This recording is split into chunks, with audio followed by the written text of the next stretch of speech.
रामा के पहने पर लेते हमारे भक्का देखा कि करे ये कुल तो उनका गाना गावत हुआ सो ये ऐसा ऐसा गाना हमारे उत्तर प्रदेश में कि हम तो सोच के घबरा जाते जा। अरे तू धरती पे चाहे कहीं भी रहेगी मैं तेरी खुशबू से पहचान लूंगी। हमारे बड़का करेंगे करे वो कुकुर है पहचान नहीं। अरे हमारे चाचा का लड़का वो गाना गावत रहा, अरे गचुमा दे दे राजा जी बनी जाई यात्रा तक आ गया छा जो न कभी आना बनोगा मड़ाई का देवाल चाटी आपकी वैसा ही चाट के जिए ना सो दोस्तों।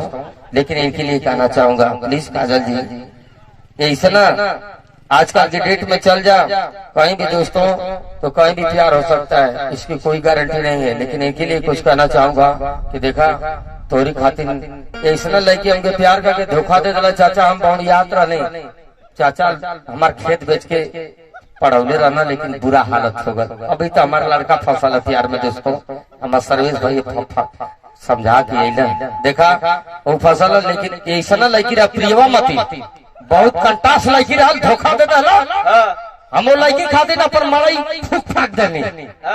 अक्सर कोनो लड़की का अगर बदुआ लग जला तो लड़का खाना ना खाला भर्ती छोड़ दिला अपने माई बाप को कर्तव्य करनी भुला जाला दोस्तों। ये अच्छी बात नहीं है लेकिन प्यार संस्कार से करिए।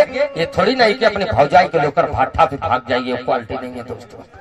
थोड़ा सा इधर बेटा ऑडियंस की तरफ देख बेटा हम तेरा चेहरा ही देख रहा हूँ। Note of the short mobile number and है की पता ना अंग्रेजी कितना पल है तो हम मेडिकल की दुकान खोल दे।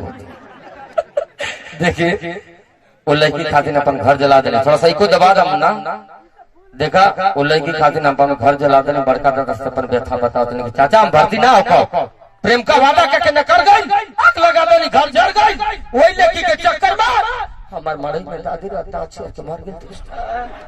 लब के चोट से दिल दिमाग एकदम बिगड़ गए। साला भर का शादी वाला भौजाई का कोनो गौवा का लड़का लेके भट्टा पर उधर गई अधिया खेती करनी बजड़ा रहर बटकुल सर गई। हमरे सार का औरत अपने जीजा खातिर पेट्रोल छिड़के दे बाजार गए एकदम बर्बाद हो गए। नीलाम में हो जिंदगी राखी मकिन बिखर गई। एगो दुबराई मुर्गी रख लिया अधिया कोनो गुंडा मुर्गा रेप करके उतर गए दोस्त हल्का सा जोरदार दरिया।